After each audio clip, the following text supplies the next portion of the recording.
اب اس کا اس طرح سمجھیے، فرعون کے سامنے موسیٰ علیہ السلام گئے، انہوں نے اللہ کی تعریف بیان کرنی چاہیے، فرعون نے اپنے جادوگروں کو بلایا تو جادوگروں نے اپنی رسیوں کو سانپ بنانا شروع کیا. جب سانپ بنانا شروع کیا، موسیٰ علیہ السلام کے عصا نے ان کو جو ہے وہ کھانا شروع کر دیا.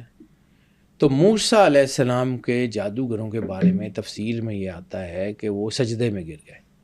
تو موسیٰ علیہ السلام نے ان کو کہا کہ سجدہ مجھے نہیں ہے، سجدہ اس مالک کو ہے.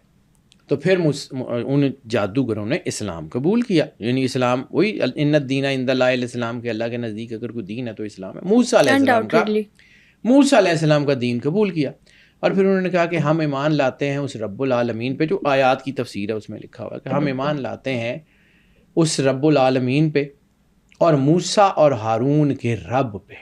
تو جب موسیٰ اور ہارون کے رب کا انہوں نے کہا کلمہ پڑھا تو فرعون جو ہے اس کو چڑھ گیا غصہ. فرعون نے کہا کہ تم کیسے، جو آیات ہے اس کا لفظ ہے کہ تم میری اجازت کے بغیر ایمان کیسے لا سکتے ہو، اب میں تمہیں جو ہے وہ قتل کروں گا، تمہارے ہاتھ اور پیر مخالف سمت سے کاٹوں گا. یہ آیات کا ترجمہ ہے کہ ایک طرف کا ہاتھ اور ایک طرف کا پیر کاٹوں گا اور پھر تمہیں سولی دوں گا، تمہیں سولی پہ چڑھو.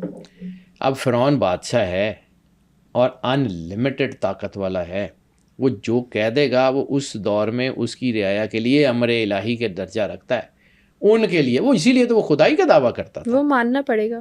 ٹھیک ہے.